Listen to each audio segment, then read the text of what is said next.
Let's pray. Father, I thank you for this council. Thank you for these people who are sacrificing their time, their talents, and their energy to better the community. In these difficult times, I pray that you would fill each one with strength to do the tasks that are before them, and that, God, you would fill them with wisdom to know how to lead this community into a brighter tomorrow. We give you thanks and praise in Jesus' name. Amen. Amen. Amen. Thank you very much, Doctor. Appreciate you doing that for us, sir. Amen. Thanks, Andy. Item 2, Proclamation observing Black History Month. At this time, I would like to ask Councilman Anthony, would she read that, please? Yes, thank you.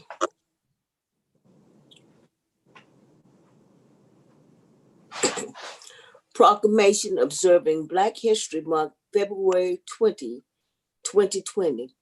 Whereas noted historian Dr. Carter G. Woodson announced the second week of February as Negro History Week in 1926 in order to increase public awareness and appreciation of the important role that African Americans have played in shaping Americans' history.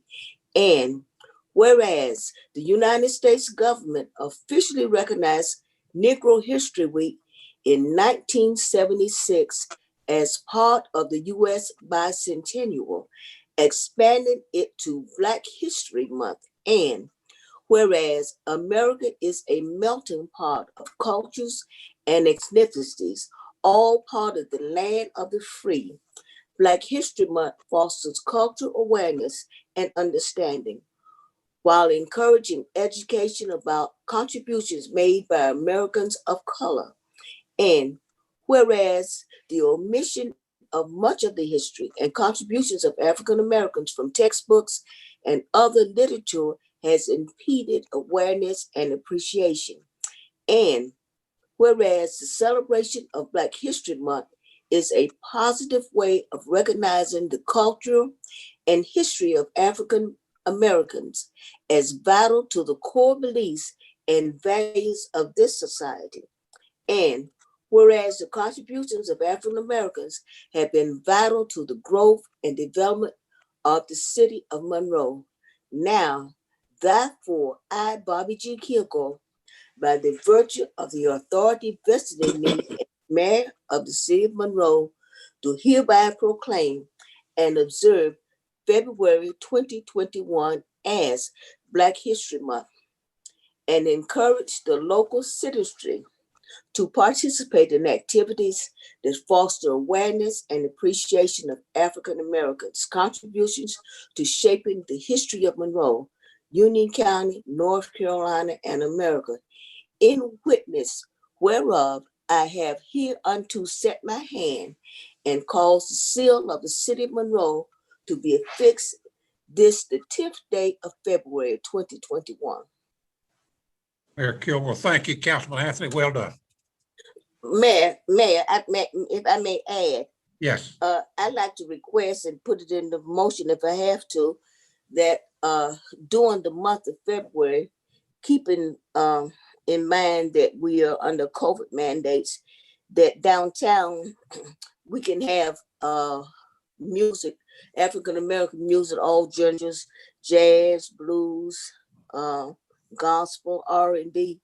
I know we have music downtown, and I think that would be acknowledging Black History Month and still keeping people safe.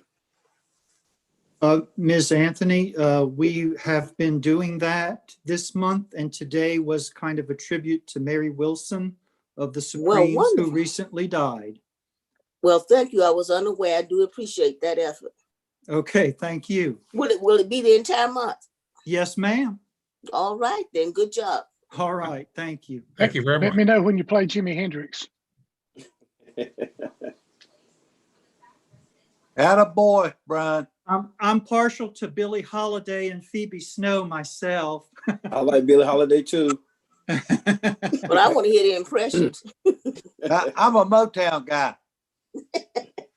All right, we'll go to item 3 now that you folks got all your music requested. Yeah. Item 3, a resolution supporting national holiday commencing end of slavery in the United States. And I'll ask Councilman McGee, would you read that, please? Yes, sir. Mayor, I'm sorry, this is Majid. Before you do that, this is a resolution, therefore council has to vote to adopt it before it could be read, if that is the one desire of council. Okay. Mayor Kilgore, do I have a motion? So Mayor Pro moved. Tem Holloway Council- makes the motion to adopt the resolution. Councilwoman Anthony second. All right, I have a motion and a second. Councilman Anthony, Yes. Councilman Gordon, Certainly, my vote would be yes. And my question is, do we not vote on this back in December? not on this particular one. You did not vote on, this is Majid Shakan, you did not vote on this resolution, which calls for Juneteenth as being proclaimed a federal holiday as opposed to just a city holiday. Okay, Oh, okay. yeah, Yeah, that's right. Okay, Councilman James, Yes. Councilman Kazire, Yes. Mayor Kilgore, yes. Councilman McGee. Yes. Okay, that will pass. Mr. Mayor, you missed Mayor Pro Tem Holloway, but I vote an astounding yes also. No, I called your name when you were talking.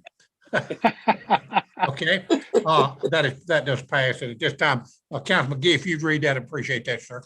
Yeah, absolutely. Resolution in support national holiday commemorating end of slavery in the United States. Whereas the first enslaved Africans were brought as captives to what is now the Commonwealth of Virginia in 1619.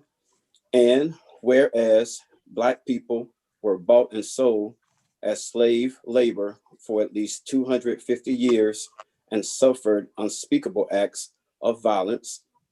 And whereas President Abraham Lincoln first issued the Emancipation Proclamation effective January 1st, 1863, freeing the enslaved people in the South. However, Southern slave owners ignored that order. And whereas on June 19th, 1865, Union soldiers arrived in Galveston, Texas, and enforced the president's order, freeing the enslaved 2.5 years after it was first decreed at the end of the Civil War. This day has since come to be known as Juneteenth. And whereas Juneteenth is celebrated as an observance in many cities, towns, and villages on June 19th, but it's not a federal holiday. And whereas the 13th Amendment to the United States Constitution abolished slavery and involuntary servitude except as punishment for a crime and was ratified by the required number of states on December 6, 1865. And whereas President Abraham Lincoln's resolution to adopt the 13th Amendment is celebrated as an observance on February 1st, but it's not a federal holiday. And whereas other systems of oppression, such as sharecropping, Jim Crow laws, redlining, human bondage, and human trafficking, and mass incarceration, and the police violence against African Americans continued throughout our country's history, and perpetuated systemic racism that persists to this day. And whereas the National League of Cities recognizes the history of racism in our country and how it has led to many current day disparities in education and job attainment, housing, and healthcare, as well as disproportionate incarceration rates for African Americans in cities, towns, and villages across our country. And whereas human freedom is an inalienable right superior to any other, and the United States of America has deployed and continues to deploy its armed forces to promote and establish freedom around the world. And whereas it is of critical importance to responsible society to celebrate human freedom and to commit to ensuring freedom everywhere. And whereas at the National League of Cities 2020 City Summit, the National League of Cities adopted the NLC Resolution number 44, which called upon the United States Congress to declare a national holiday celebrating the end of slavery in America and celebrate the adoption and enactment of the 13th Amendment to the United States Constitution, as well as Juneteenth, acknowledge the historical significance of the end of slavery and recommit our country to dismantling institutional racism. And Whereas at its December 1st, 2020 City Council meeting, the City Council of the City of Monroe unanimously adopted a city holiday commemorating Juneteenth beginning in June of 2021. Now, therefore, be it resolved that the City of Monroe designates June 19th as Juneteenth Independence Day, recognizes the historical significance of Juneteenth Independence Day to the United States, designates June 19th, or when the date falls on a weekend, the Friday before June 19th, as an annual paid municipal holiday for the employees of the City of Monroe. Supports the continued nationwide celebration of Juneteenth Independence Day to provide an opportunity for the people of the United States to learn more about the past and to better understand and acknowledge the experiences that have shaped the United States, and recognizes that the observance of the end of slavery is part of the history and the heritage of the United States. Adopted this 10th day of February 2021. Mayor Kilgore, thank you very much, Mr. McGee, for reading that. Well done. We'll go down to the consent agenda. At this time, the consent agenda, I recognize Assistant City Manager Brian Bourne. Good evening, Mayor and Council, and our friends on virtual attendance tonight. The City Council uses a consent agenda to consider items that are non-controversial and routine. The consent agenda is acted upon by one motion and vote of the council. And the consent agenda item contains the following items. Item number 4 is a few budget amendments. The first A being budgetary compliance for fiscal year 2021. Various budget amendments to recognize activity that was unanticipated and maintain budgetary compliance. This is to approve the following. $12,300 received from insurance for replacement of a vehicle that was a total loss due to accident in the police department. Item 2, correction reversing budget amendment 2020-19 for the Airport Cares Grant accrued to fiscal year 2020. Revenue will not be recognized in fiscal year 2021. Item 3, correct the overtime budget for the Natural Gas Maintenance Division due to entry error. Item 4, adjust debt service and administrative reimbursement budgets.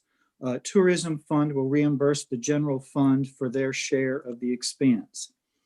Item 5, to appropriate the refinancing expense and offsetting loan proceeds for the combined enterprise system revenue refunding bonds series 2020A and 2020B.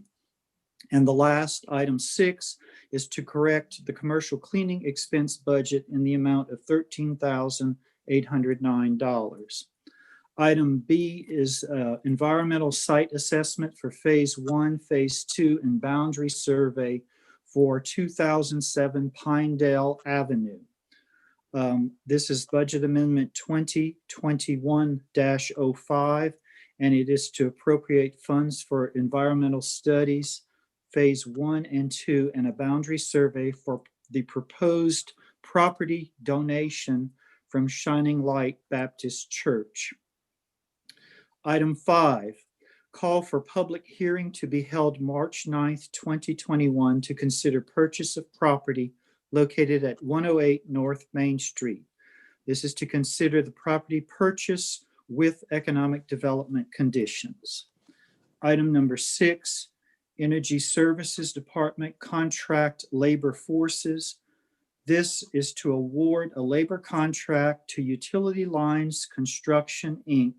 in the amount not to exceed $300,000 and authorize the manager to execute all documents. Item 7, Enterprise Resource Planning Financial Software System. This is to approve a budget ordinance in the amount of $467,651 to cover cost of the change order in the amount of $449,601 and closing costs for the Munis financial system software and authorizes the manager to execute documents.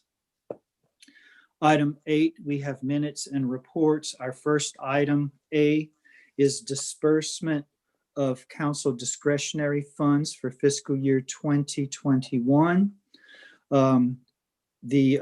Mayor Kilgore made a $300 disbursement of discretionary funds to Union County Crime Stoppers. Item B, finance reports for December 2020. As of January 13th, 2021, the summary of the fund balances. Total fund balance is $36,014,488. Our reserve fund balance by policy is $10,653,137. Our unassigned general fund balance is $7,452,060. And our total assigned fund balance is $3,318,945,000. Items C through H are various minutes and reports from boards, committees, and commissions. Item I is a summary of contracts awarded, change orders approved, and city manager's settlement of claims. There were 44 contracts awarded totaling $855,379 and no claims settled to report. Item 9, we have the natural gas line extension to Edwards Wood Products project. This is to approve termination of the Erdl Construction Inc. contract for cause and approved change order number 1 to Dawn Development for $297,553.80. This is to complete contract requirements left incomplete by Erdl, and we will be using the $359,800 released by the termination of the contract. Property tax refund claim by Boggs Paving. This is to refund property that was incorrectly listed and not located within the city limits and is due a refund of $56,660.77 in property tax. Item 11, we have a couple of resolutions. Our first, item A, retiring employee Timothy Franklin Griffin. This is to adopt a resolution in appreciation of retiring employee Tim Griffin for his 30 years of service. Item B, we have retiring employee Terry Ann Smith, and this is to adopt a resolution in appreciation of retiring employee Terry Smith for her 30 years of service. Item C is a street name change from Enterprise Street to Willis Way. To approve a request by Hamilton Drywall Products to rename Enterprise Street located off Bivens Road to Willis Way. There were 3 adjacent parcels. They all have been contacted and all were agreeable. Item 12, retiring employee Bobby Allen Manus. This is to adopt a resolution in appreciation of retiring Police Captain Bobby Manus for his 26 years of service and to award his service sidearm on the occasion of his retirement. Item 13, tax releases for December 2020. This is to approve tax release for December 2020 in the amount of $7,363.21, created by a change or reduction in value by the Union County Tax Assessor's Office. That concludes the consent agenda items. Mayor Kilgore. Councilwoman Anthony, I move that the consent agenda be approved. Mayor Kilgore, do I have a second? Councilmember McGee, I'll second that. Okay, any council member have anything they want to ask? Hearing none, I'll call the council roll. Have a motion and a second. Councilman Anthony? Yes. Councilman Gordon? Yes. Mayor Pro Tem Holloway? Yes. Councilman James? Yes. Councilman Kazire?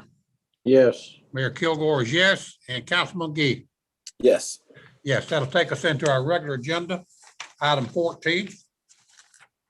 Item 14 is a public hearing, a zoning map amendment request to rezone property located along Secret Shortcut Road from residential low density R40 to conditional district Secret Meadows. Text amendment request to amend code of ordinance, so forth, section 156-106, official zoning map. Conditional district established. This has been tabled from January 13th of 2021 until February the 10th. To advise, this matter was tabled to allow the issue concerning connectivity and additional concerns to be addressed since the January 13th meeting. Council has received 16 written public comments. Out of the 16, 1 in favor, 15 opposed, 1 undecided. These comments will be attached to the February 10th meeting, and we are very aware of those. All right, at this time, I'll recognize the planner, Ms. Medler, to provide an update. Good evening. I'm Carrie Mendler with the Planning Department. Tonight I'm presenting a zoning text and map amendment for a conditional district, Seacrest Meadows. As a reminder, City Council did table this item from the January meeting to tonight's meeting in order to allow the applicant to address citizens' concerns over the proposed connection to the Hilton Meadows subdivision. Just to reorient you to the site, it is highlighted in blue here, located west of Seacrest Shortcut Road, and then north of the Hilton Meadows subdivision. As a reminder, the applicant is requesting the conditional district in order to develop a 135 single-family lot subdivision. The total area of the project is 63.08 acres, with 15.77 acres, or 25% of that, left as common open space. The density of this project is 2.14 units per acre. The last proposal had a connection at an existing right-of-way stub out. However, based on concerns from citizens and City Council, the proposed connection has been removed and has been replaced with a cul-de-sac. And just to orient you again, here's the property in this kind of shaded gray color. The main entrance off of Seacrest Shortcut, which is here.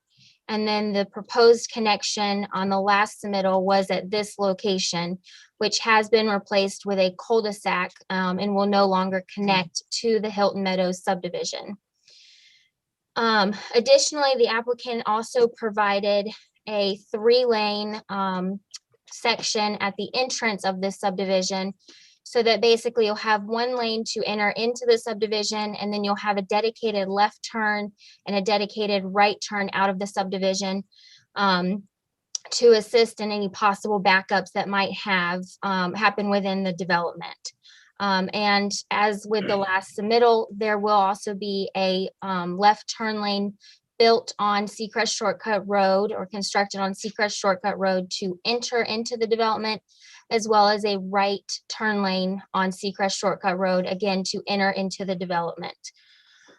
Just as a reminder, the proposed project is consistent with the future land use plan. Planning staff and planning board recommended approval of the rezoning. I'll be happy to answer any questions you may have, and the applicant and their engineer are also online if you have questions for them, or would like to see their presentation for tonight as well. Mayor Kilgore, I heard what you said, but I want to emphasize that that is not going to be any way cut through. It is a cul-de-sac and it's sealed off. Is that correct? Correct. So this dark dashed line that you see here is the edge of the right of way, with the open space, which is this shaded area, gray area between the cul-de-sac and the property of Hilton Meadows, Sonoma Way right here. So that is not a proposed connection at this point. It will simply be a cul-de-sac for the new Seacrest Meadows subdivision. Okay, thank you very much. Council? Mayor, Councilman Kazar here. She said not an issue at this point. Yeah. That's ever going to be an issue, right?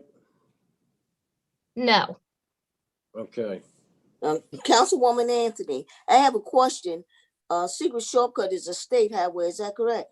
Correct. Okay, And you said that that will be a left lane, down into the subdivision? Yes, so there'll be a left turn lane into the subdivision constructed on Seacrest Shortcut Road, as well as a right turn, like a deceleration lane, also into the subdivision so that traffic can move as freely as possible on Seacrest Shortcut as people are turning into the development. And that's been approved by the state? Correct. That was Okay. their requirement for this development. Okay, I just like to make a statement. I've been out there several times looking at the traffic that already exists. And I'd be less than honored if I didn't say that really bothers me. I know that's used as a cut through so people don't have to go up Highway 74. And it is a tremendous amount of traffic already. I just wanted to make that statement. That bothers me because that really does not increase the quality of life of those people who live in either of the existing ones or the two that's already been built. And that troubles me greatly. Okay, Mayor Kilgore, any other council member? As I said, this is a public hearing and that we have received 16 comments. And at this time, I'll close the public hearing and we'll take action. Mayor, I make a motion to adopt resolution approving land development plan compliance. Okay, Mayor Kilgore, do I have a second? Mayor Pro Tem Holloway seconds. I have a motion and a second. Any other comments? Hearing none. Councilman Anthony? No. Councilman Gordon? Yes. Mayor Pro Tem Holloway? Yes. Councilman James? Yes. Councilman Kazire? Yes. Mayor Kilgore? Yes. Councilman McGee? Yes. Okay, that will pass. Okay, we'll go to Council action. go to item C. I think we got item B here too. Motion Yep. to adopt ordinance amending Yes. section 156-106. Okay, I have a motion. Do I have a second? Desire. Councilman Mayor McGee. Pro I'll Tem second. Holloway seconds. Okay, I have a motion and a second. And call the roll. Councilman Anthony, No. Councilman Gordon, Yes. Mayor Pro Tem Holloway, Yes. Councilman James, Yes. Councilman Kazire, Yes. Mayor Kilgore, yes, and Councilman McGee. Yes. All right, I'll go to item C now. That was item C. Item D, Mayor. Item D then. Motion to adopt ordinance amending section 156.98. So moved. Have a motion. Do I have a second? Councilman Mayor McGee. I'll Pro second. Tem Holloway seconds. I have a motion and I have a second. Councilman Anthony, No. Councilman Gordon, Yes. Mayor Pro Tem Holloway, Yes. Councilman James, Yes. Councilman Kazire, Yes. Mayor Kilgore, yes, and Councilman McGee. Yes. Okay. That's passed. So we'll go to item 15 now. Annexation and a zoning map text amendment request for property containing 340.514 acres located along Marion Lee Road on Highway 601. This is a public hearing and we have received a total of 40 written public comment period, 38 opposed and 2 undecided. And these comments will be attached to the February 10th minutes, and we have all received those. This time I'll recognize Senior Planner Doug Britt to present the item. Yes, sir. Can everybody hear me? Yes. Okay. Good evening, Mayor and Council. Doug Britt in the Planning Department. And tonight, I'm gonna cover 2 agenda items with 1 presentation. This is an annexation, zoning map, and zoning text amendment request by Stafford Land for the properties located along US Highway 601, White Store Road, and Marion Lee Road.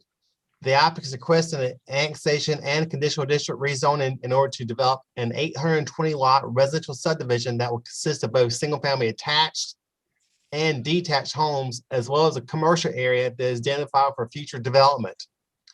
The conditional district rezoning is a voluntary process with mutually agreed upon conditions by the applicant and the city. The conditional district rezoning is a site-specific rezone that creates its own set of requirements. The total area being annexed is 340.514 acres.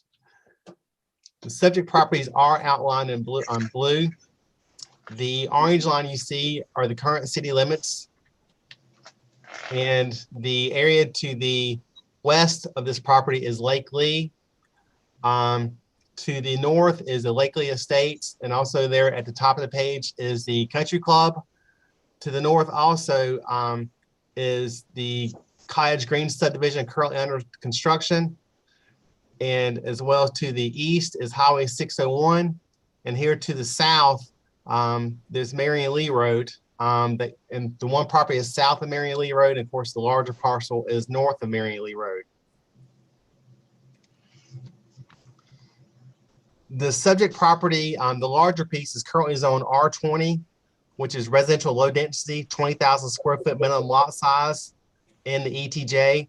And the area to the south of Marion Lee Road is currently zoned RA40, which is residential agricultural low density, 40,000 square foot minimum lot size.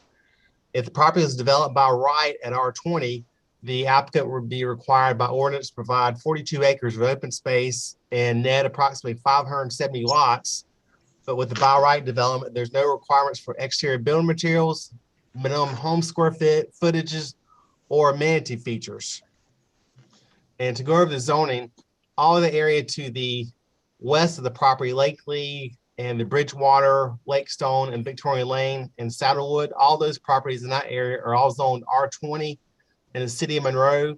To the north is R20, the Lake Lee Estates, and also there's a few parcels on OT, Office Transitional.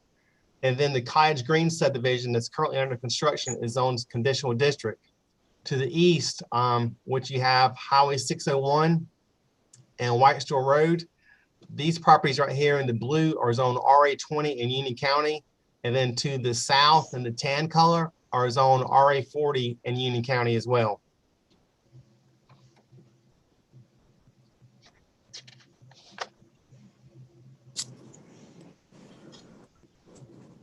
The applicant requested a conditional district rezoning in order to develop an 820 lot residential subdivision that will consist of both single family attached townhomes and detached homes with approximately 47% or 151 acres of open space.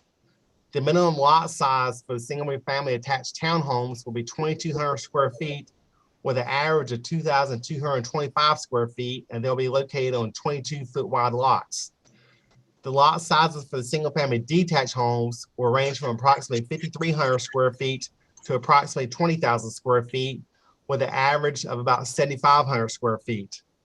The minimum heated square footage of the single family attached townhomes will be 1,360 square feet, excluding the garage. And the single family detached homes will be a minimum of 1,600 square feet with range up to over 3,000 square feet, excluding the garage. The density for this project is 2.54 units per acre. At this time, I'll go over some aspects of the site plan, and I will zoom in a little bit and move it around for everybody to see. Just as I mentioned at the beginning of my presentation, there is approximately 15.13 acres of commercial area that's set aside as not being part of this request for rezoning because they don't have the end user. So that would have to come back at a future date if this project was approved. The area up here at the top, the maroon smaller lots, I'm gonna zoom in. These are the townhome lots. As I mentioned, these are 22-foot wide and there's 100 of these. The yellow ones, bright yellow ones in the middle that kind of run along Highway 601, and this is White Store Road. These are the 41-foot wide lots, and there's 199 of those proposed. And the tan lots, kind of the brown lots in the middle, these are the 51-foot wide lots. You see they're in the middle, and also they're the ones that predominantly that are south of Marion Lee Road, and there's 371 of those. And then the blue color lots that run, which this is Lake Lee here to the far west. These are the 61-foot wide lots, and there's 150 of those proposed. Just to go over the setbacks for the townhomes, and these would be the building setbacks. They would have a front setback of 20 feet. The interior units would have a side setback of 0 feet because they're, it'd be all one building. The end units will have a 15-foot setback, and they're proposing a 0-foot rear setback. And I'll touch on the 0-foot rear setback. Just zoom in on this right here. You can see the maroon area, that's the whole entire lot, and the area behind this is common open space. So by having a 0-foot rear setback, they're not close to the property line, so staff did not have a problem with those setback of 0 foot. The setback for the detached homes would be a 20-foot front setback, a 10-foot corner lot setback, a 5-foot setback, and a 30-foot rear yard setback. And those would be the setbacks for all the lots, from the 41-foot wide lots to the 61-foot wide lots.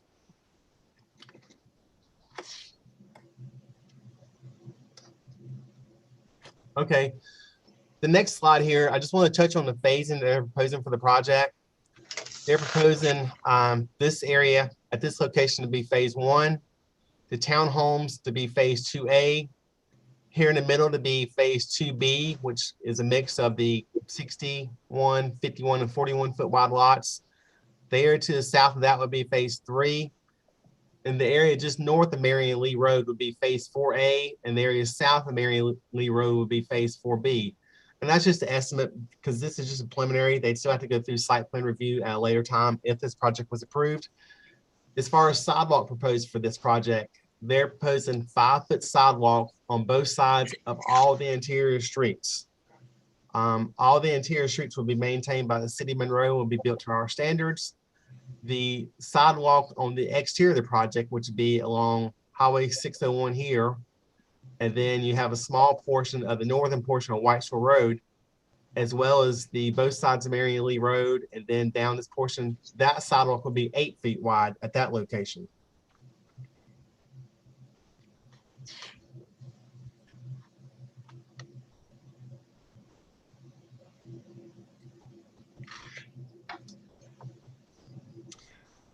Okay, at this next page, I want to discuss the open space. The project is required to provide at least 12.5% open space for the land area. They're providing 47% or 151 acres. The developer is proposing a total of 6 amenity areas, 4 that are passive and 2 that are, 2 that are passive and 4 that are active. And you'll see indicated, these are the amenity areas in brown. You have 1 here, here, here, here, and then you have 2 back here. Again, this is Highway 601. This is the northern portion of Whitesville Road. This is the other portion of Whitesville Road, which is at the main access. And this to the west is Lake Lee. Just to kind of go over what they're proposing and their amenity areas. Amenity area A, which is our primary amenity area, they're proposing a 1,400 square foot cabana with restrooms, swimming pool, a playground, and fitness stations. And over here to the right of the screen, this is an example of the fitness stations that they will be proposing. And of course, some examples of the playground as well. Amenity area B, which is up by the townhomes, they're proposing benches, playground, a general purpose field, and fitness stations. Amenity area C, which goes toward the middle, is a smaller amenity area. They're just proposing a arbor and sitting area and fitness stations. Amenity area D, which is just south, but still in the middle, is benches, playground set, and fitness stations. Amenity area E, which is down toward the lake and toward the primary amenity area, is a sitting area and fitness stations. And then last is the furthermost amenity area to the south, which is just a playground set and fitness stations. A couple things on this page too, just to point out to you. The blue areas going through the middle of the site plan, the kind of Carolina blue color, those are blue line streams that the ordinance requires that the developer provide a 50-foot buffer from top of bank on both sides. So in essence, you have a 100-foot buffer that sits over top of it, as well as there's a buffer that goes along the lake. I will say the buffer along the lake, and as I indicated in my staff report, but after speaking with the engineer yesterday, they've mislabeled it because on my staff report and on the site plan is labeled as a 50-foot buffer, but in fact that buffer along the lake is a 100-foot buffer. So this dark blue shaded area is a 100-foot buffer that goes along the edge of the lake.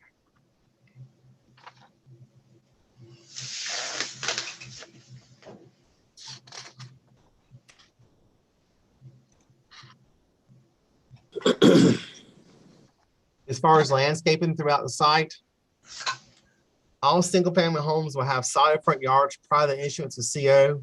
The applicant has committed to 1 yard tree for the 41-foot wide lots and 2 yard trees for the 50 and 61-foot wide lots. And street trees will be provided throughout the development. As well, the applicant has indicated providing a 25-foot buffer along 601, as well as White Store Road, to provide some buffer from the rear of these homes in the road. And they're proposing that area to remain wooded because it's currently wooded in that area.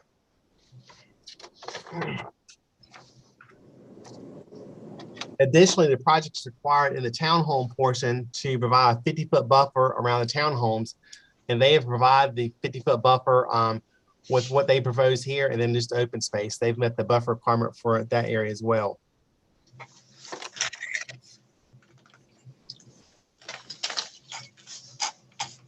Additionally, as far as within common open space, they will provide their stormwater. The applicant required stormwater management to treat stormwater runoff of the project. The stormwater will be evaluated and reviewed if approved by City Council at the building permit stage.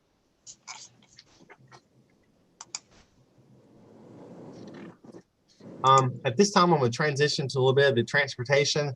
This is kind of an overall map, and I have some more detailed slides that gets into more detail where you can see a little easier. But this shows that they're doing improvements at Highway 74 and 601. This is area, like I said, at Roosevelt and 601. Here at the top would be the Hilltop at Food Line, and this would be the Hilltop Restaurant Spiro's. And as you're going down 601, this is the project site. This is the portion of White Store Road to the north, and this is the portion of White Store Road to the south. And this is our main access point. And this is Marion Lee Road down here to the far south.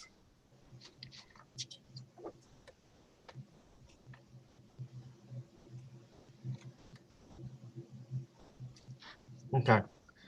I've zoomed in on this map. This shows obviously Highway 74 and Pageland Highway. Right here's the food line I mentioned a while ago at Hilltop. This is Metro Medical Campus Park Drive, and this is Spiro's Hilltop Restaurant and Shopping Center. I'm gonna go over the areas and bubbles is things they're having to add. If you're going east on Highway 74, they will be adding a right turn lane, additional right turn lane on 74 to turn onto Pageland Highway. And if you're going west on 74, currently there's an existing left turn lane. If you want to turn left off 74 onto Pageland Highway, they'll be adding an additional left turn lane at that location. And then also there at this intersection, they'll be adding a restriping to create a third left turn lane with storage from 601 to get on to 74. And I'll touch on this a little bit. This left turn lane, all these improvements are required because what came out of it, they had to do a traffic study. The traffic study was reviewed and approved by both NCDOT and the City of Monroe. And these are the recommendations or requirements that came out of this study. And the one thing, as far as with the additional striping to create the left turn lane on Pageland Highway, that one DOT has stated until they would get to the construction plan review and have more survey data, they're not 100% sure that will fit in there.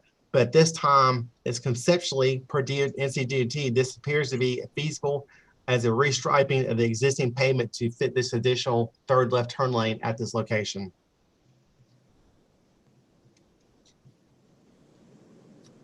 Okay, now we've gone from at 601 and 74, we've gone further down Pageland Highway. We're at White Shore Road. This is the northern portion of White Shore Road, and this is the southern portion of White Shore Road. This right here, where my cursor's moving, this is part of the project site. They'll have access at this location, this general area, White Shore Road, and their main access for the project will be at this location on 601. And just kind of touch on the improvements that's required in this area. they'll be required to install a right turn lane on 601 to turn right off 601 onto White Store Road. As well, they'll be required to install a right turn lane on White Store Road to turn right onto 601.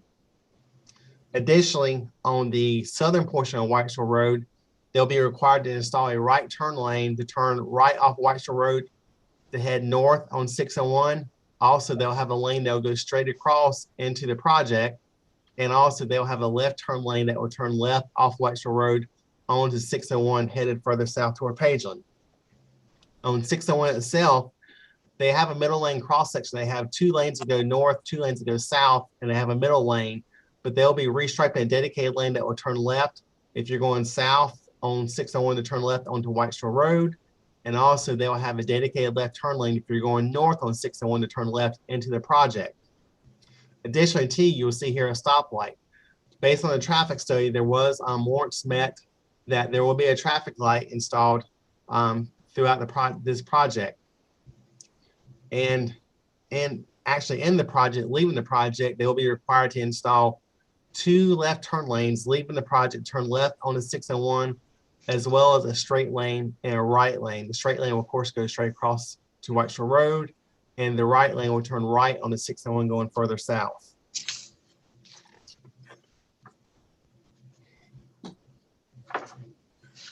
This project was routed to the school system, and the comments from the school system is the project falls within the Rock Rest Elementary, East Union Middle, and Forest Hills High School. The current capacity rate at Rock Rest right now is 88%. The current capacity rate at East Union Middle is 68%, and the current capacity rate at Forest Hills High School is 61%. The school system states it's not expected that this development will have an adverse effect on enrollments at the above schools. At this time, I'm going to touch on the elevations. The exterior building materials of this project will consist of brick, stone, stucco, and fiber cement. The developer is proposing the front facades of all residential homes to consist of at least 25% brick or stone.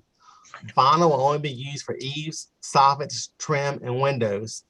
The minimum heated square footage as proposed for the single-family attached townhomes will be 1,360 square feet, excluding the garages.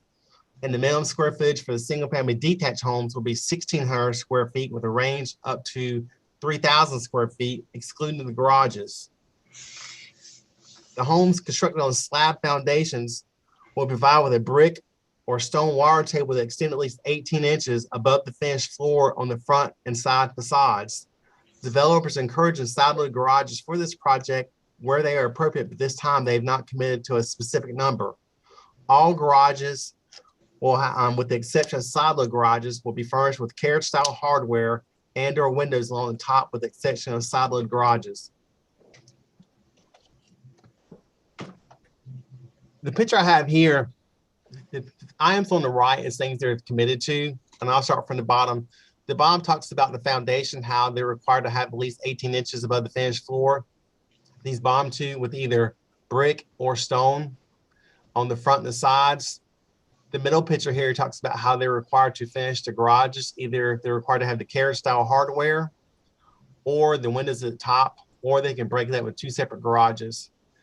And the top picture focuses on the distance from the front of the house compared to the garages, where the garages won't stick so far out. They've committed to that as well.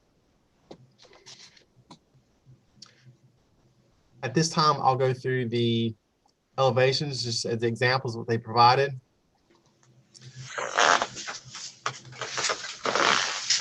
These show the townhomes. Sorry, guys. These show the townhomes.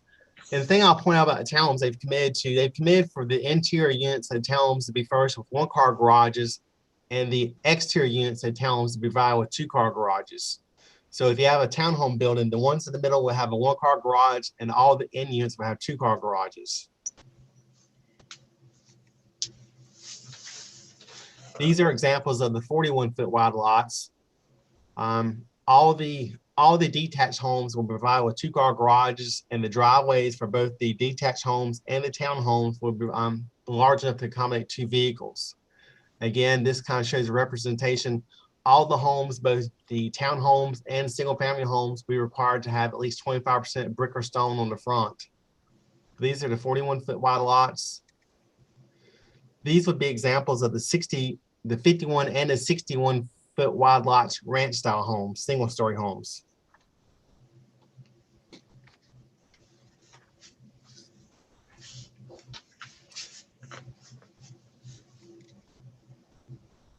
And these will be examples of the same size lots, the 51 and 61-foot wide lots that are two-story homes.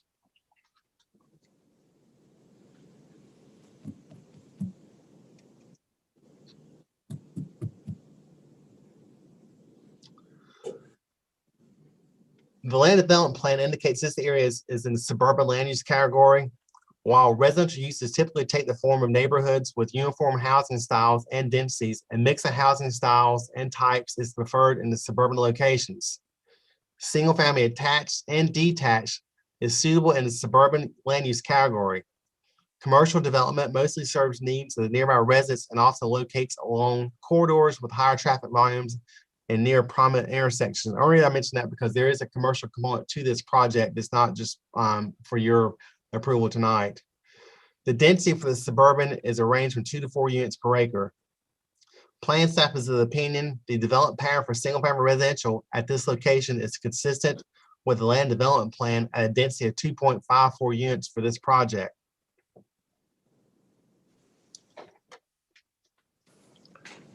And that's just a statement for the future land use plan. This project was routed, since it is annexation, was routed to all the departments for the annexation. The proposed annexation, as reported by the departments, is not expected to have no immediate impact on the operating budgets of the city of Monroe. This map here shows the APO notice as far as the mail out we did for the property. Obviously, the ones starred are the properties in question as being consideration for your rezoning tonight.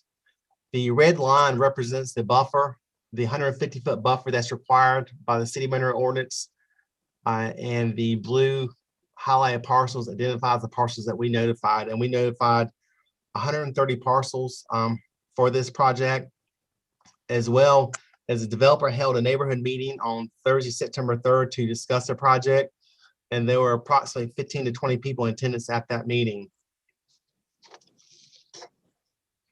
This project was presented to the plan board meeting in February. Plan board sends a no recommendation for the annexation and a conditional district Greenway Lake Lee. A motion was made to approve the annexation and rezoning and seconded, but did not pass due to 2 people voting in favor of the motion and 2 people voting against the motion. And that concludes my presentation. I'll be glad to answer any questions at this time if you have any, as well as the developer and the owner there on the call as well. Doug. Yes, sir. Councilman Kazire, you said the density would be 2.5, but you're not figuring that on the footprint, are you? What is it on the footprint? The gross density is 2.54 units, but if you take out the open space, the 151 acres of open space, that density would be 4.78. Okay. Councilwoman James here. Got a question for the builder if they own. I know they propose 61 feet on the lake.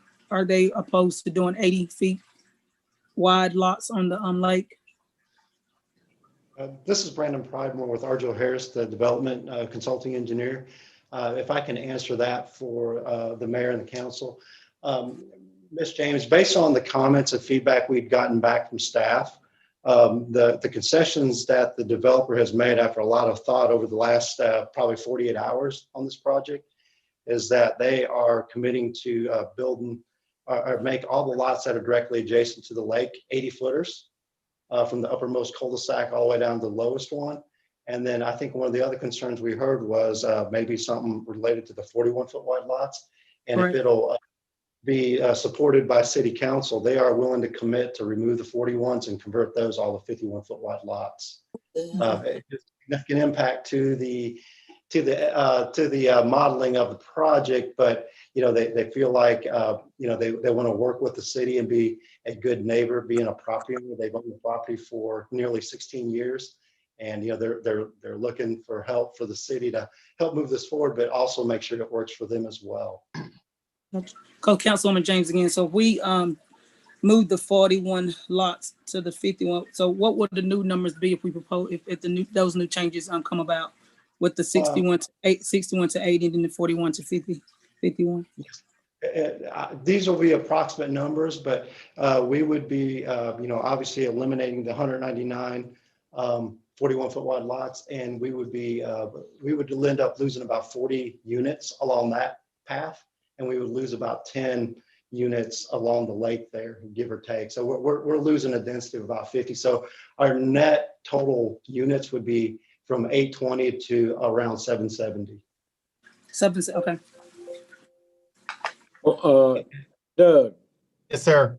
does moving the lots from 41 to 50? Could you identify yourself for the record? Councilman Kazire. Doug.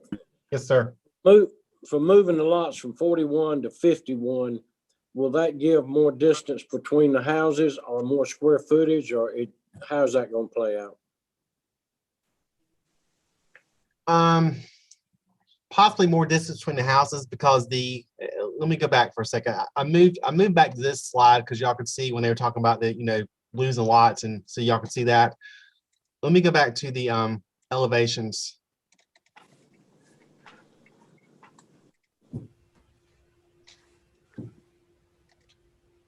These are the 40-foot wide lots. Well, this is a 40-foot wide lot, but this is a 30-foot wide product on a 40-foot wide lot, because with the 40-foot wide lot, if you have a 5-foot setback on either side, your house is 30 feet wide.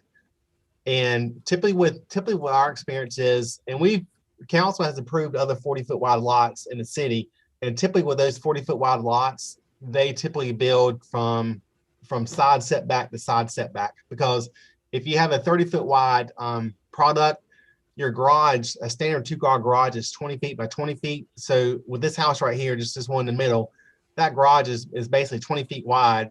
So what you have left is basically 10 feet between this right here by the front door and that little window, and then you probably have another, I don't know, maybe 8 inches to a foot on that side. So if you go to the 51-foot wide lots, I'm not going to say that every single one would not go to the side yard setback, but you have a potential to create more space in between the houses. Yes, sir. And I'd probably, Councilmember Kazai, I'd probably say that probably the applicant probably better answer than I can, but that's just my thoughts on that. Mayor Kilgore, Doug, in that area, they are concerned about wildlife, various wildlife, I would say, and a bald eagle or two or whatever in that area. What is the state's position on the environmental being done on that? Okay. And Mayor, I received some of those comments as well. And I read all the comments that we received. And I spoke with the engineer, and I did a little bit of research. The bald eagles are protected. And based on what happened, and at the stage they are right now, this is just a conceptual. If the project was approved by City Council, the developer will then have to submit detailed construction drawings, and they would have to, if there's an eagle out there, they'd have to deal with the state and the federal feds on that, because they are protected. But they would be part of that approval process would be required to attain a 404 and a 401 certification process through NC Department of Natural Resources, and also the federal government as well. So that would be a process they would have to deal with if in fact there is nesting eagles out there, which is what the neighbors have indicated in their emails and pictures they've sent. Yes. Okay, thank you, Doug. Mayor Kilgore, may I address that? This is Brandon with Arjo Harris. Yes, sir, please. So we were made aware of that by staff, and so we had sent some information, and we did a database search through the Heritage Foundation, which tracks known nesting sites. And the only nesting site that was found, we actually had to go 5 miles outside of this project, is actually to the north along Richardson Creek, on the other side of the bypass, essentially. And So with that, though, we wanted to, be able to address that adequately as well. And so I actually walked the site this morning and zigzagged up and down the water frontage there and up through the mainland ridges where the nesting would likely be, and actually found zero nest indicators on the property. But to the point that Mr. Britt had said, it is a federally protected bird, and if there's a nest found, the regulations are that we have to maintain a 660-foot undisturbed buffer around it, which we would have to comply with. So there are safeguards in the event there actually is something that I might have overlooked or something may develop before we develop that site, if it's approved by City Council. Okay. This Yeah, Councilwoman James again. Do you have a builder chosen for this project?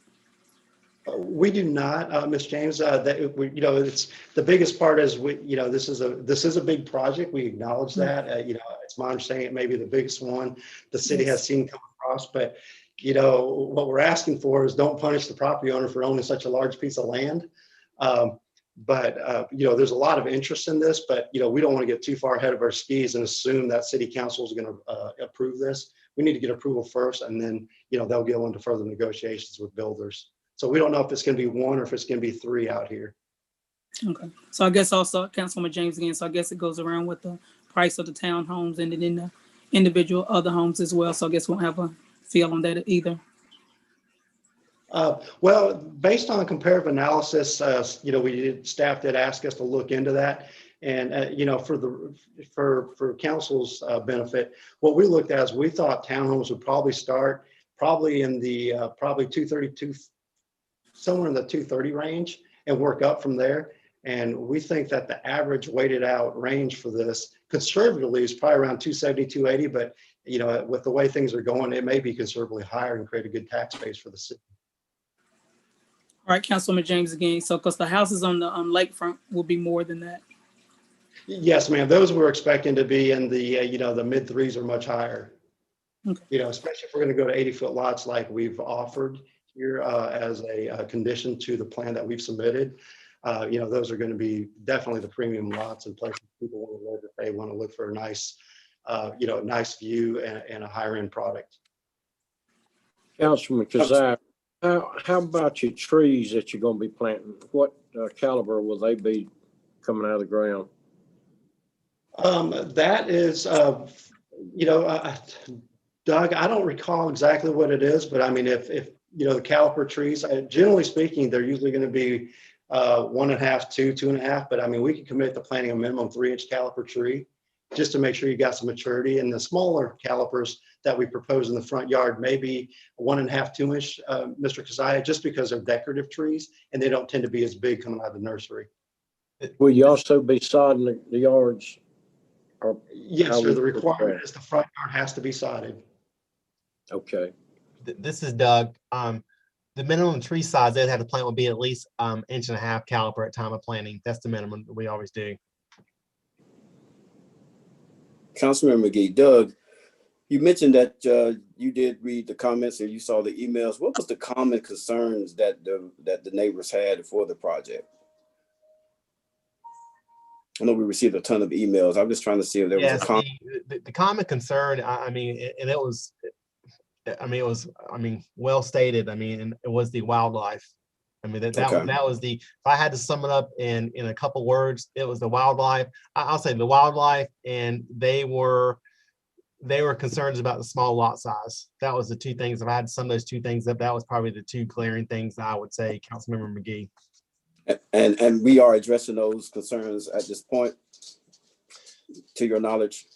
The wildlife specifically with the eagles, yes, they will have to, since it's fairly protected, they have no choice. If there's whether there was an nest salt on that property or not, they'll be checked out just to confirm that though.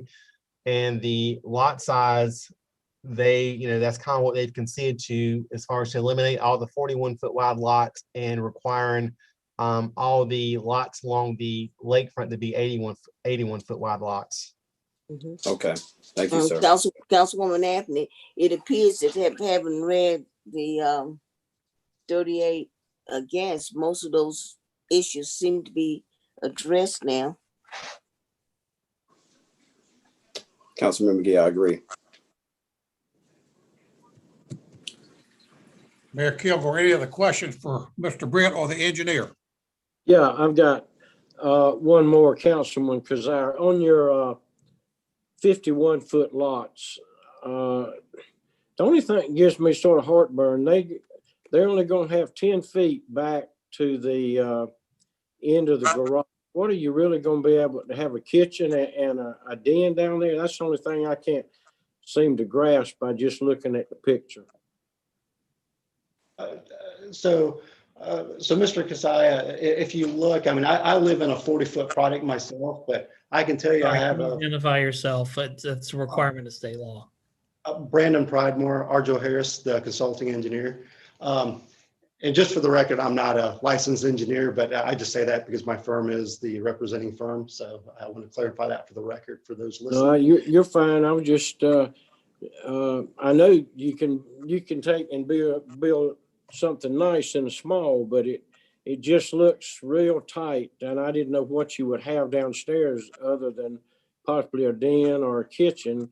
Other than that, I don't question any of your what homes you're putting on the different lots. And I like your 81 feet better than I do the 60. So you're definitely making some concessions. We just want, just like you, we want what's built to be successful. Yes, sir. But from a living, to address your question, Mr. Kazaya, from a living space, most of these homes are going to have, they're going to have a living room. They're going to usually have a dining room or a rec room. They're going to have a kitchen, and some will have a study downstairs. And then most of them may have all the bedrooms upstairs. But a lot of the modern day development, and because retirees are still staying active and not going into retirement communities and looking for, places to live, especially, communities like this where you have a lot of amenities and you have a lake to enjoy, they're starting to offer master down options as well. So it's not just you drive in, you have one little area, and then you got to go upstairs. So it's going to be the basement, or the ground floor will be furnished pretty well. And the other thing that you'll see too is that with these products, while as modern day development gets narrow on the product, if you will, compared to what we saw in the 80s and 90s where everything was kind of longer, the true ranch style was, length from left to right, it's actually going deeper. How about your house size? I'll get off the question side. How about your house side on the lake? What were like 3,000, 4,000 square feet? I think they'd be foolish not to have it at least that, sir. Okay.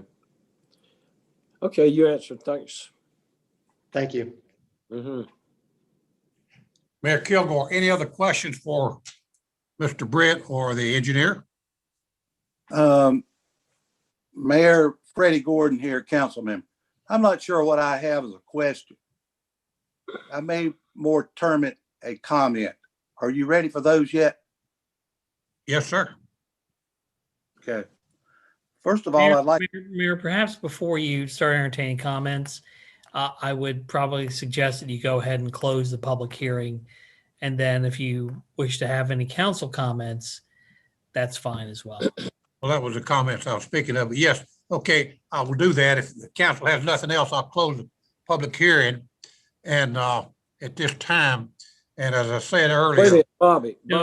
Yes, Mayor, this is Majid. This is, again, it's go ahead and let Freddie say what he's saying, but we were closing the public hearing so that you no longer had to worry about, you had the clock set in terms of any public comments.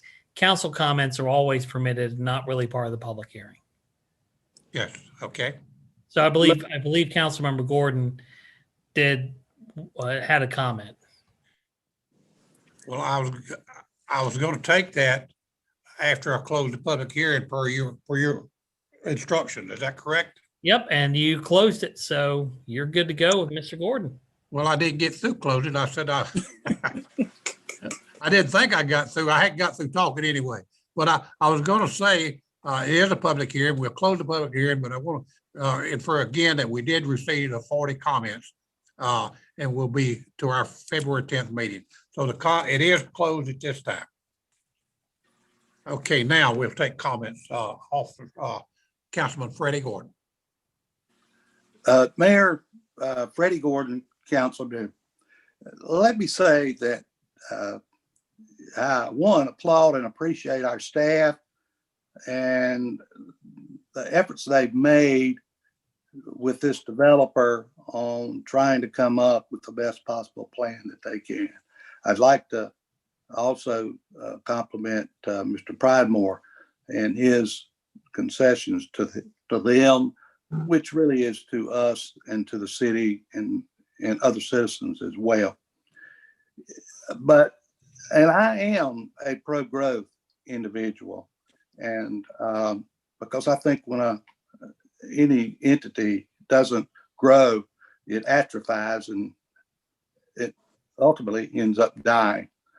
I don't want that for my city, but I'm not sure that we have had enough time, that we have had enough conversation in this project to take it into city or to approve it. I think we can do better. And I think that's what we should try to be doing for our citizens and for our city, is to come up with the best possible plan we can for this property.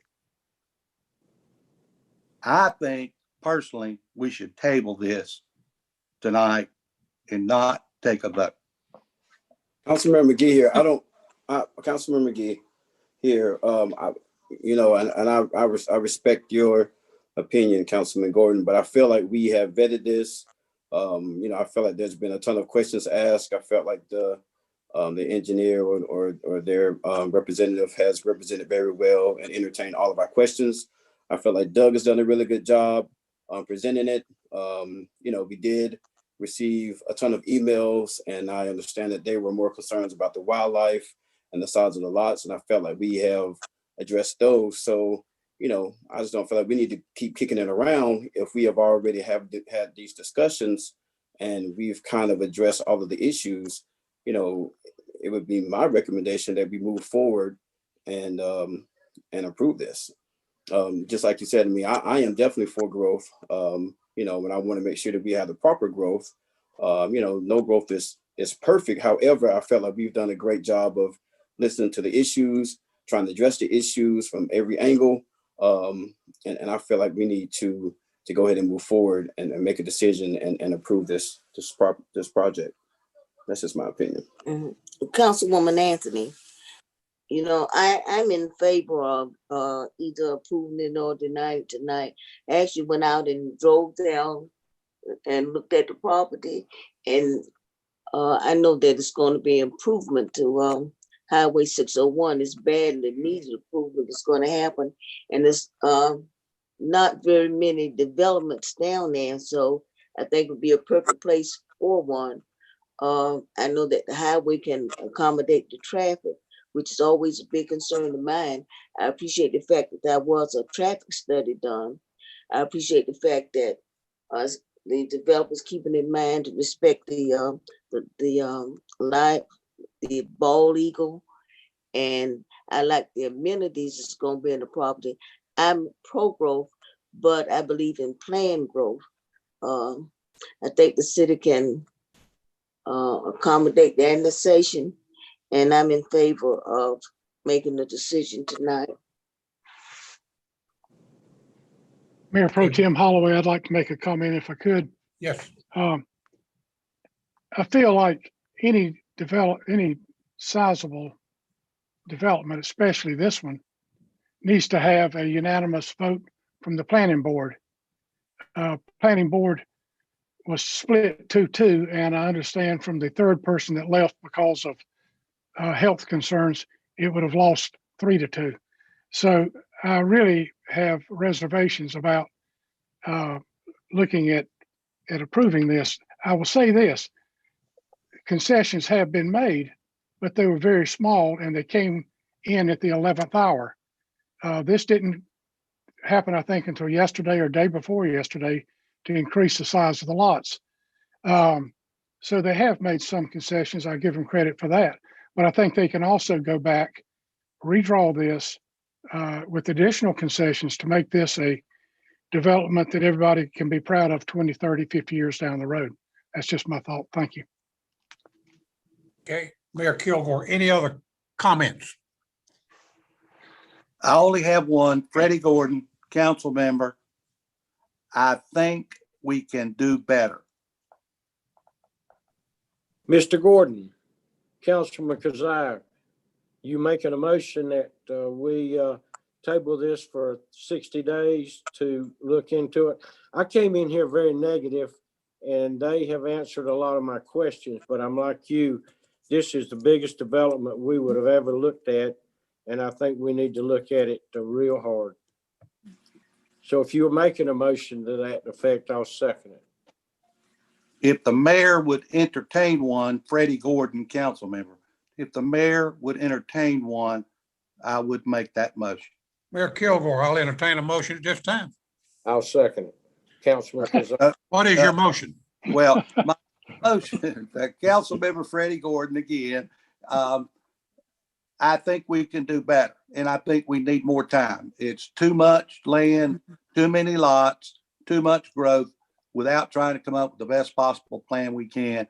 And I feel like we need to take some additional time. So I would like to table this, and I'm up for any number that anybody wants to go for on the days. 60 days certainly is not too long. Councilmember Gordon, this is Majib Shakan. If you're making a request to table, we would make two suggestions, that it would be to your April 13 meeting and also be tabled without further advertising. I would agree to that. I think that's unnecessary. I think the word's is out there. Councilman, I have a question. And it would be to table the remainder, because I think it's clear the public hearing has been closed, but it would be to table all remaining action of the council to April 13 without further advertising. Yes, that is correct. Freddie Gordon, council member. Yes. And this is Majib Shakan once again. And if the seconder would agree with that, that would then make sure that that's good to go. And I think Councilmember Kazai, you were waving your hand as a yes. I would second that motion. All right. And thank you. And Mayor, I think you had Councilmember McGee then wanting to make a comment as well. So yes, sir. While you're discussing. Yes, sir. Thank you, Majid. Councilmember, I just had a question. So are we tabling it to enable the developer to go back and kind of, think this over and get with the community and see what can be done better? Is that what we're trying to do, Mr. Gordon? To get them more time to kind of have more discussions with the neighbors and to try to figure out how they can improve the lots and all of that? Is that what we're tabling it for? Councilman Gordon, that is absolutely correct. Again, I state, I'm not opposed to this project. I'm not opposed to growth. I just think that for the good of all the citizens of Monroe, we need to be trying to come up with the best possible plan we can. And I think we can get that with further discussion. And if the owners are willing to negotiate, I'm certain we can come up with something that we can all agree to. Councilwoman, again, I agree with that. Councilwoman, I'm not opposed to tabling it, for further discussion and for further improvements, but I am leaning toward it. This Councilwoman James, I think it would be beneficial if the council members and the planning board would get together future to discuss different development that comes through the city, so we can have a better understanding of the planning, will have a better understanding what the council wants, the council, and we can all be on one accord. So, all right, Mayor Kilgore. Councilwoman, I have a question. Will this go back to planning board as well? No. No. Remember, Anthony, this is Majib Shakan. It would not.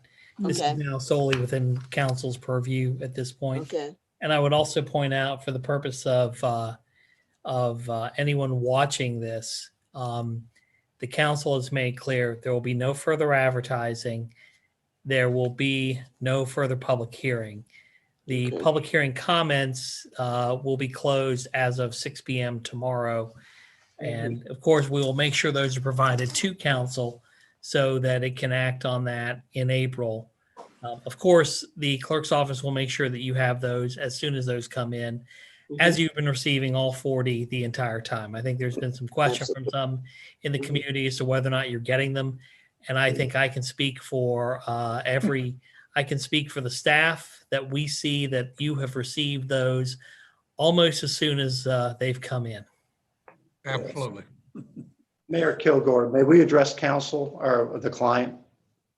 Hey, yes, you may. OC Vest, who is the corporate engineer for Stratford Land, is on. He had his hand up, but if you don't mind, I'm going to turn the floor over to him. Be fine.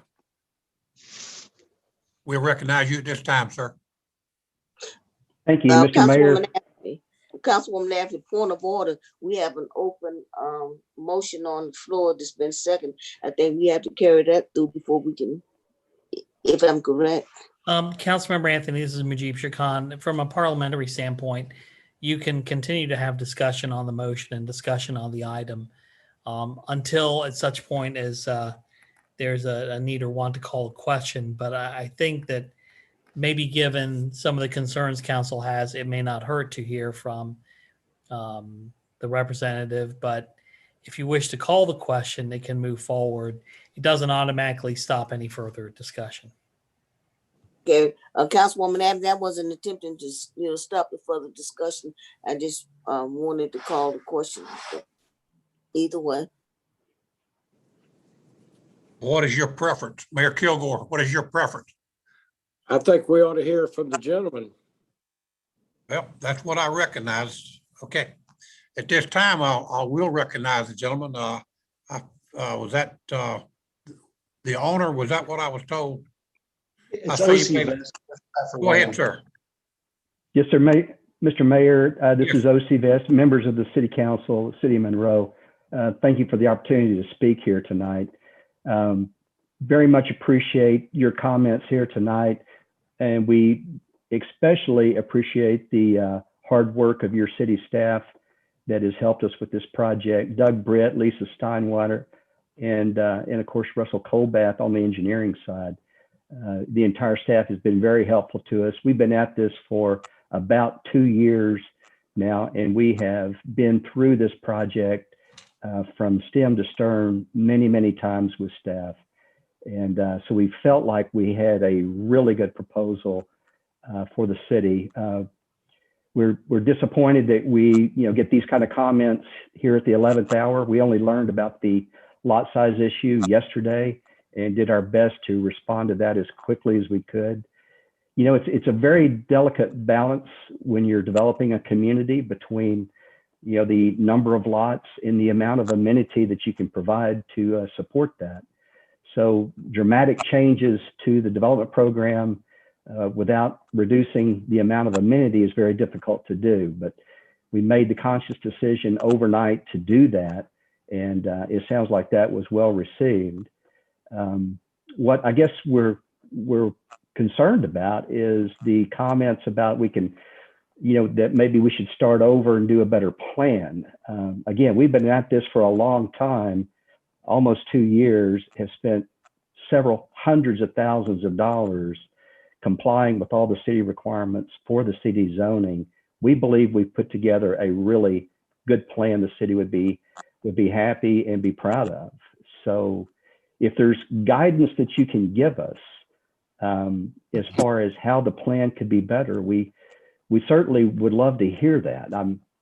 I think that city staff has given us everything that that they have to guide us on. So I'm not sure where we would go for additional guidance beyond this. That's just some our thoughts tonight. Again, hearing these things for the first time. So if you could help us with that, that would be greatly appreciated. Mayor, if I might, this is Mujib Shirkan. I would point out that council is saying it is willing to continue considering the project as opposed to denying it. And typically, my experience as your attorney has been when you're willing to continue considering a project, that is always a good thing. And that unless the applicant wishes to withdraw the project, council should be ready to vote on that motion if the mayor wishes to recognize Councilmember Anthony for a formal motion to call the question, that is something that he may do. It's Mayor Councilwoman Kilgore. James here. I would like to make a statement if I could. I know for me, there was a lot of comments that came in from the public, and I did my due diligence in reading most of them. I didn't read all of them. I know some came in at the last minute. I know they was due before 3:00 to yesterday, I think. And so I truly want to go through. I'm saying the ones that I did read, we did address tonight, but I noticed some other ones that came in that that I want questions on. So I truly want to get back to those public comments that was sent into us, and I want to make sure that all the questions that the public asked, that those questions be addressed. And I know the two biggest ones was the lot size and the wildlife being protected. So I know those was the two biggest ones, but there were some other questions as well. And I think all the questions that the public asked are very important to me. So that's why I'm going to vote in favor of this being tabled for me. Mayor, if I might, this is Majib Shakan. I just want to provide one clarification for council. The 3:00 deadline that was mentioned, and I've seen some confusion publicly about that. That's only for your public comments. Your public hearing, because of the way the state set up the law, public hearing on comments related to these public hearings can be accepted all the way to 24 hours after the hearing. So I just want to make sure council's aware that it's possible that you may continue to receive comments until tomorrow at 6, even though you formally closed the hearing. The comments keep coming in, but that does set the time. So the 3:00 deadline yesterday was only for the public comment standpoint of your regular public comment hearing period. So I just want to make sure everyone that there's no confusion about that, because I've seen an individual in the community trying to confuse other individuals in the community about that. This is Councilwoman James again. Have the developers went out and talked to the neighbors? I know he said they went and walked the property and stuff, but have you actually had a conversation with the neighbors to get an understanding of how they feel and what their comments are? Councilwoman James, if I can, this is Brandon Pridemore with Arjo Harrison Associates again. We had the neighborhood meeting. We sent out mailers and flyers to all those people. So for us, we're actually surprised at the volume of comments, just because we only had 2 people talk to us after the meeting, had, like I said, 15 to 20, and none of them were too, people just aren't going to like development at times, and that's probably consistent in a lot of these responses you get, even though they may not directly say it. But, we don't know how to get in touch with them because they don't respond to us, they're responding only to the city. So that's where, to reach back out to these folks, I don't know what it'll accomplish because they're not coming to us with those questions and concerns. Okay, Councilwoman James, so how would they come to you? Like, what information is put out there for them to know how to reach you? Well, if they would ask Mr. Britt, he's got all of our contact information. We'll be glad to, calls or emails, whatever might be the case. Okay, thank you, Councilwoman James. Councilmember McGee, one last thing, actually entertaining, that conversation. If we're going to table it, I think it would be, I would recommend that we try that again, since we did receive so many comments, to see if people will come out. Because just like you said, if it's one thing to send a bunch of emails, but it's another thing to really come and have some valuable conversations to see how we can work together to make this the best project that it needs to be. So that's why I was asking, are we tabling it to actually offer that opportunity again, to see if we can actually improve the project, or are we just tabling it just to get more time? Because I feel like if we're not going to really try to see if we're going to get more buy-in from the community and really address those issues, there's no real need to table it. So hopefully we will be tabling it to see if other people will come and participate in meaningful conversation to improve the opportunity for this project to be the best project that it can be. Mayor Kilgore, I'd like to just insert a comment. If you recall on those various comments that we received, especially I had some, and maybe I'm sure you did, a lot of comments was about the school. Could the schools take the capacity? What about the roadway and several other things? I don't think it's got, the information has got to some of these people about the advancement of what would be done with the roadway, the turn lanes, the school systems, the environmental study. This is their questions, and they really haven't been answered unless they're listening tonight. Right. Because I had a lot about that bald eagle. They're concerned about the wildlife. They're concerned about the schools. They're concerned about the traffic. And what I've seen here, they've got a nice traffic study. So this needs to be conveyed to the people. They need to know the answers to those questions, because every one I got, I don't know for a fact, but I don't believe that they've had an answer to any of those. And that's one reason I brought up some of these questions tonight, because they was very concerned about wildlife, and I understand that. I like wildlife too, but I don't think the questions has been answered, because like, as I've said a couple of times, they've been asking a lot of them. Mayor. Yes. Council Desire, may I make a comment? Yes.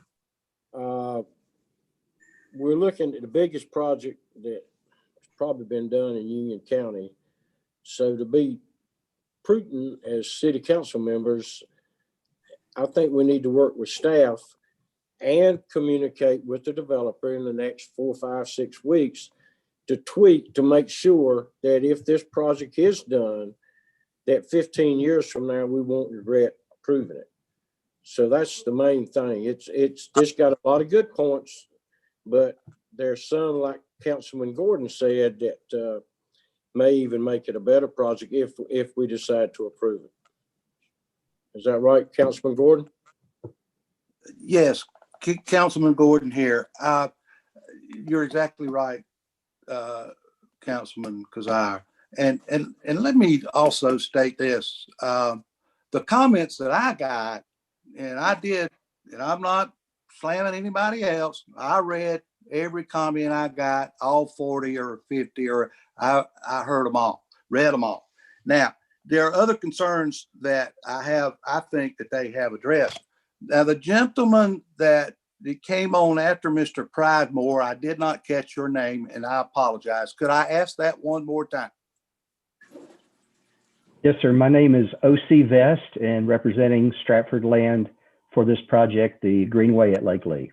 Right. And is that spelled V as in Victor, E-S-T, Vest? Yes, sir. Okay. So let me say this, Mr. Vest.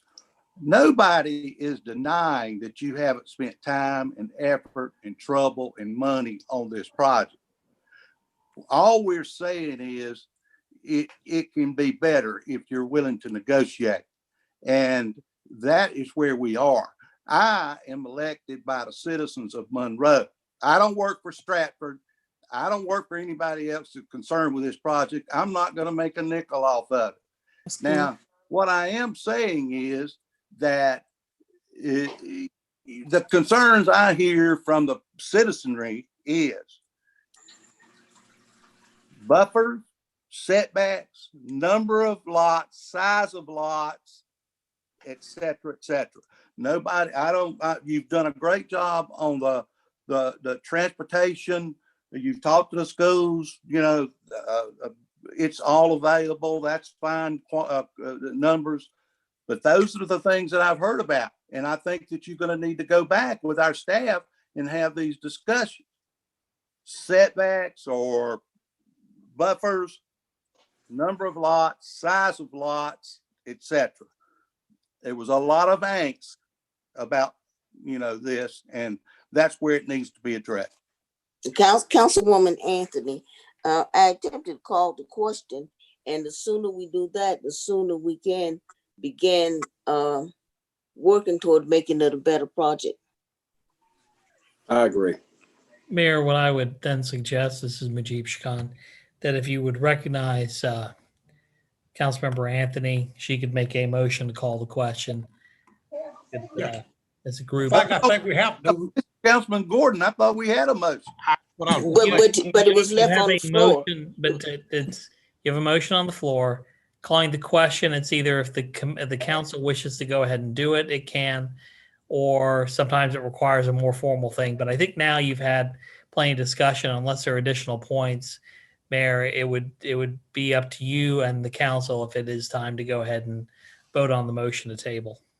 Okay, Councilwoman Anthony, Mayor Kilgore, I move that we call the question. Okay. All right, I have a motion and a second. Actually, Mayor, I think, you know what? You probably don't need the motion for the call the question. I think earlier it was more of the question may have been premature, but now you may just, if it's the consensus of council to go ahead and vote on the motion to table, I think you're ready to do that without a need for a motion on the call to question. So I just need to ask them if they want to move for the vote. Is that what you're saying? Yeah. I think you just ask if there are any additional comments, and if there aren't, then you go ahead and call for the vote. Well, that's okay. Very good. Are there any additional comments? Hearing none. I have a motion and a second. And I'll call the roll. I have a motion and a second to table it. So, April Councilman 13th. Anthony, I'm sorry. April 13th. April 13th with no further advertising. Okay, that's the motion. April 13th, no further advertisement. And I have a motion, Councilman Anthony, Yes, Councilman Gordon, Yes. Mayor Pro Tem Holloway, Yes, sir. Councilman James, Yes. Councilman Kazire, Yes. Mayor Kilgore, yes, Councilman McGee. Yes. Very good. That will be tabled till the 13th of April. No further advertisement. And Mr. Vest, I'd like to say to you, Mr. Britt, and the rest of the folks who've had a lot of work done in this, thank you for your hard work. And we look forward to working with you in the future and see if we can come together. And Mr. Britt, if there's nothing else for you, we'll close this out. That's all I have, Mayor. Thank you very much. This is Okay, Doug Britt. Britt. At this time, I'll entertain a motion to close. Councilmember McGee, motion to adjourn. Councilwoman Anthony, that's second. I have a motion and a second. Councilman Anthony, Yes, Councilman Gordon, Yes. Councilman Mayor Pro Tem Holloway, Yes, sir. Councilman James, Yes. Councilman Kazire, Yes. Mayor Kilgore is yes, and Councilman McGee. Yes. Thank you very much.